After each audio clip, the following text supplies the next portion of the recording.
have a good show for you today. Welcome into this Tuesday edition of First Take. Timbaland will join us later on. Looking forward to that. And the NBA is back. So much to get into. As always, your boys, both in the house. Skip Bayless, Stephen A. Smith. I'm Molly Karam. Gentlemen, good day. Good morning, Molly. How are you? Molly, I was forced to share a makeup space with Stephen A. Smith, the biggest diva at ESPN. This morning, I was forced out of my space into his. I walked into the bonding situation. It completely disrupted my flow, and I'm completely out of sorts. I got no shot today. He walked into the makeup room and was upset that other human beings were there because he's used to having the whole room to himself. Him? They're going to call me a diva. I get it. You got to be crazy. What's up, big boy? All that? What's up? We got to shake. Yes, sir. All right, here we go. Let's make it happen. All right, let's work. We'll get right into the story. Everyone is talking about Greg Hardy. Now, we just heard Jason Garrett say it wasn't the time or place, but Hardy will not be punished for berating the Cowboys special teams coach.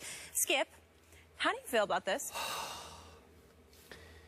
Before I launch, let me first say that, once again, Jerry Jones has become the biggest and easiest target in all of sports thanks to this Greg Hardy incident. And just for the record, I think so far, up to this moment, Jerry Jones has been very unfairly condemned over the Greg Hardy incident because he said right after the game, the only time that I know for sure that he has spoken about this, we're waiting for him to speak here today about this incident, he said after the game, I did not see it, but this is what I think in general of Greg Hardy. I think he has been, I'm just paraphrasing Jerry, a leader on this football team. Now, let me restate my position once again. You will reiterate what I did. I said from the start I would not have signed Greg Hardy. I think he's a despicable human being for all that he did and effectively got away with in Carolina. Obviously, his conviction was overturned because when it went to a jury trial, she did not show up, and we presume, and the police indicated, she was bought off. Okay, because of all that, I would have said no.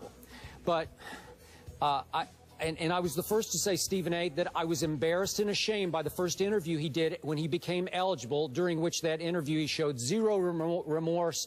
And as you all remember, given his past, he made a very insensitive remark about Tom Brady's wife. Yes. But bottom line, now that he is a Cowboy, and I am obviously a Cowboy fan, I said I will root for him as part of my Dallas Cowboys.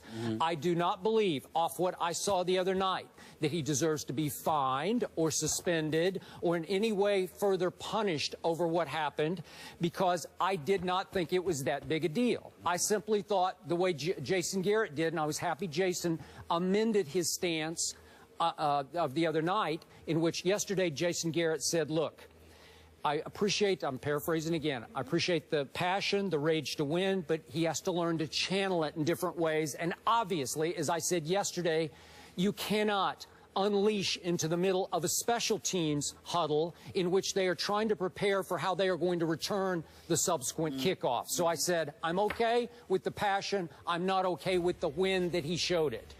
Obviously, Greg Hardy works better on a team that is winning football games. He's much easier to manage, control, coach when you are winning. He can turn into a bigger and bigger problem if you keep losing, and they very well might keep losing, so that problem may increase. But when Stephen Jones said yesterday on his radio show that they're already thinking about signing him for the long term, I got no problem with that. You know why? He can play. And again, that rage to win, it translates into sacks. He has 3 so far. I'm sure he'll have more before this season is over. So long term, I'm going to say this one more time. Jerry Jones is not running a church league football team. Jerry Jones is not running a Boy Scout troop. Jerry Jones is trying to win football games just as he did back in the 1990s when he helped build a dynasty that was filled with a lot of players who did not belong on a church league team or a Boy Scout troop. So to me, I'm just going with business as usual with Greg Hardy. Your thoughts? In the Bible Belt, so fitting. I just want to make sure I'm clear in what I heard. I hear what you're saying, right? But are you coming to the defense of Jerry Jones? Yes, I am. Is that what you're doing? Yes, I am. I'm just saying. I just want to make sure I was clear in what I heard. Well, I thank you. I'm not going to be a hypocrite here, but I wouldn't have signed him, but I understand why Jerry Jones did. I get it. I thank you for doing that. All right. Let me say for the record, I have no problem with the Dallas Cowboys signing Greg Hardy. Because from a business perspective, not only can he play, but it's a minimal risk because he's basically there on a game-by-game basis, and any given week that goes by, they can let him go. This is a guy that's played 2 games, has 3 sacks already, and Lord knows how many hits, but they're in the double digits. They are. Considering what he did to Tom Brady and then what he did to Eli Manning in terms of the hits that he's laid on them. So to me, from a business perspective, as it pertains to the National Football League, it would appear to be a plausible, reasonable business investment because he supposedly helps more than he hurts. Fine. What I find myself, however, laughing about and thinking about is that ultimately, me being the guy that has taken it upon myself to consistently mind the world of the perennial losers that the Dallas Cowboys have become, their playoff appearance and 12-4 record last season. I've never heard you say that before. Okay, I've forgotten that. Thank you for reminding me. I just believe that 20 years without a Super Bowl championship, Wait, 3 victories, 3 victories. I'd forgotten that. 3 victories, 3 playoff victories in that time. I don't need to go there. Here's where I'd like to go, Skip Bayless. All right, please do. You know, I have been on the record on many occasions in the past making the case that the Dallas Cowboys are not America's team. It should be the New England Patriots. They've got the star-studded quarterback with the supermodel for a wife. They've got the owner in Mr. Kraft, who I believe to be class personified. They have the genius in Bill Belichick. Spygate or not, the man has 4 Super Bowl titles on his resume just with the Patriots, not to mention the 2 Bill Parcells got with him as the defensive coordinator. Okay, so I look at all of those things, those 6 rings that Bill Belichick has. I think about all of those things that I say to Patriots, but here's the #1 reason that you should consider them America's team as opposed to just wins and losses. Why do you win? How do you win? It's Mr. Kraft, who would have never brought Grady on Hardy. I'm sorry. He would have never brought Greg Hardy on board. He would have never done that. It's Bill Belichick, who Jason Garrett can't even be mentioned in the same sentence as. The same Bill Belichick, if that was happening on his sideline, with a player walking into the huddle and interrupting the special teams coach and slapping the chalkboard down, he might have been off the team. Forget about a suspension. He might have been gone. He might have been cut that day because Bill Belichick is not going to tolerate it. We watched Jason Garrett while Des Bryant was getting in his face and other players were pushing him out of the huddle. Jason Garrett is standing right there, doesn't say a word, does nothing. You would have thought he was some positional coach. He is the head coach of the Dallas Cowboys, and that man stood there and did nothing. The special teams coach pushed him away. Teammates were pushing him away. Des Bryant was getting in his face. And what was Jason Garrett doing? Not a thing. Talk about passive. Then we get, of course, to the quarterback. As great as Tony Romo is, 2 playoff victories in his 10 years as a quarterback. Okay. All right, Tom, you can't use the excuse, oh, well, this guy was a first-round pick, but look at Tony Romo. No, Tom Brady was no first round, no second round, no third round, no fourth round. This is Tom Brady we're talking about here, who's one of the greatest, most epic stories in the history of sports annals, considering where he came from and to where he is today. So when you look at all of those different things, you, Skip Bayless, who is the cowboy lover that you are, even though you did pick the Patriots, even though I know you love some Tom Brady. Yes, I but do. the cowboy lover that you are, to sit there with that face of yours, with that grin on your face, knowing that you root for your Cowboys, knowing your standard of excellence, and how the Cowboys do nothing to live up to what you proclaim to be the case. I would dare make the argument right here on First Take that the great Skip Bayless should be absolutely positively ashamed of himself. You should be just ashamed. How could you sit up there? Actually, you almost owe America an apology. You should actually walk off the set. Oh. Rather than talk about your Cowboys. Okay. You finished? Go ahead. Now, America, could I have my camera? Thank you very much. Go ahead. Take America, you know and I know how ashamed that man should be of the argument he just made. Why? I'm going to turn my attention to that man. Why should I be ashamed? Ashamed? First of all, let's do this two-pronged here. The first prong is what Jerry Jones accomplished as the general manager of the Dallas Cowboys back in the early 1990s when his team should have won 4 straight Super Bowls, did win 3 out of 4. Remember those days? Yes, yeah, it was a long time ago, but it's all right. That team was built on sort of a foundation of lawbreakers and troublemakers. What was the key move that Jerry Jones made? He went and traded for a Charles Haley, who was deemed too hot to handle in San Francisco, way more trouble than he was worth, and brought him to Dallas, and that was the catalyst that prompted 3 Super Bowl victories. He was the key piece that they added. Remember what Michael Irvin used to do? For the 3? Yeah, they won. I mean, that last one, I remember a guy named Prime Time, Deion Sanders, that had something to do with that one. The pass rusher, the difference maker on all 3 of those teams was Charles. Well, they lost to San Francisco in the NFC Championship game. Barry Switzer's first year. I said they won 3 out of 4, but they should have won all 4. But what I'm saying to you is that I think getting Prime Time ensured the third. That helped with the last one. The last one. Only the last one. The last 4th year. Okay, the last of the 3. Do you remember what Michael Irvin used to do when he was in Dallas? Do I even have to count the ways and all the trouble that he got into? Right.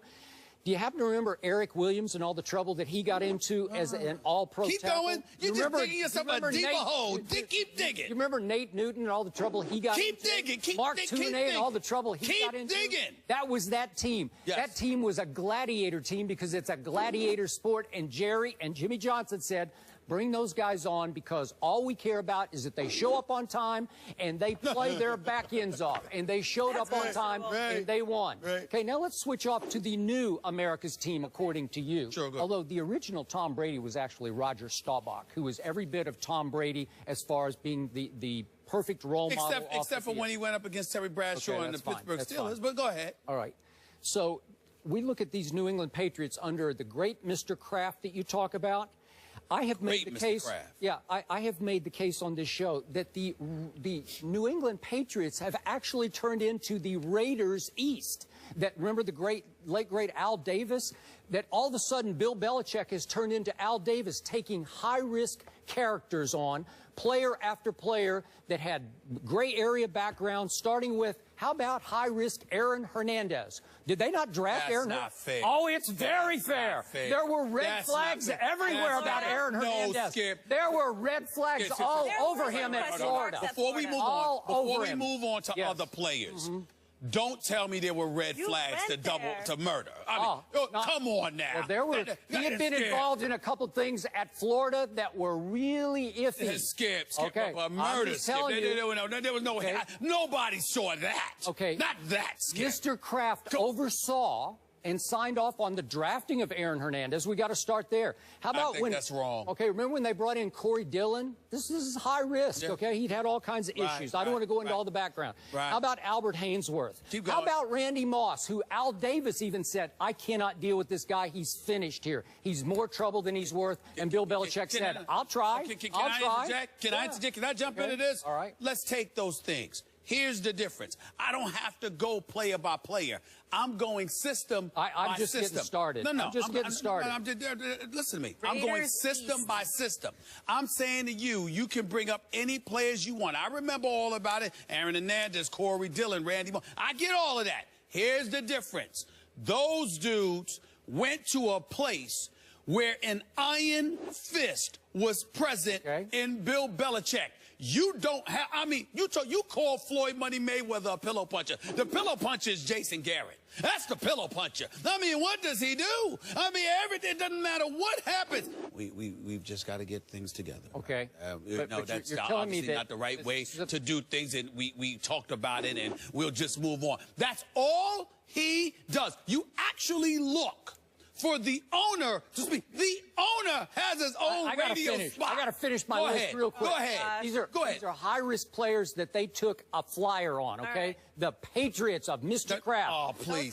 Brandon Spikes. Brandon Merriweather. LeGarrette Blunt. Hold on, wait a minute. Aqib Talib. Wait a second. Dante Stallworth. Wait a minute. Alfonso Dinner. They didn't cause trouble with the Patriots. They all did. Eventually, they all had their little issues. And they were gone when they had them. They were gone. That's the point. Hold on. Okay. Nobody said that the Patriots were devoid of issues. I'm talking about how you deal with the issues. You look at Greg Hardy. I'm not sitting there. I don't know enough about this guy. I know what's been reported. I know what happened in court at the bench trial and then the jury trial. I know about that. You hear about stuff in Carolina. Now you're hearing about stuff in Dallas. But at the end of the day, what it comes down to is that you have an owner in Dallas desperate to win at all costs. Don't you dare mention any Cowboy from the last 20 years in the same breath as Michael Irvin. Don't you dare be that disrespectful, because you told me, and I know this to be true, but you even said to me, Michael Irvin was considered one of the greatest teammates ever. Teammates. These guys. I want him on my team. That's not the question. But the problem is, we don't know that about Greg Hardy. He didn't look like a great teammate. Okay, they've lost 4 straight games, and he fell right into the middle of it. Let's see what happens if it turns around. Does he become a positive leader? Yep. Okay. And last quick point about America's team. Let's see. And I love me some Tom Brady. Heck, I love the Patriots. But there's only one coach in the National Football League I know got busted for cheating. There's only one that I know of, and his name is Belichick. Am I right? I agree with that. Spygate, busted. I agree with that. But what does it say to you about how great he is even when you catch him cheating? And then he goes out there after Spygate and wins 17 consecutive regular season games after that. They go undefeated in the regular season, undefeated to the Super Bowl. But finally, the man is great. The man is great. It's your opinion, not mine, that the quarterback for Mr. Kraft's team cheated and lied about it during Deflategate, Tom Brady. That's what you think. No. What I said is that this man, don't tell me you didn't know anything about it. Okay. But I don't consider it a big deal. I don't. I really don't. All right.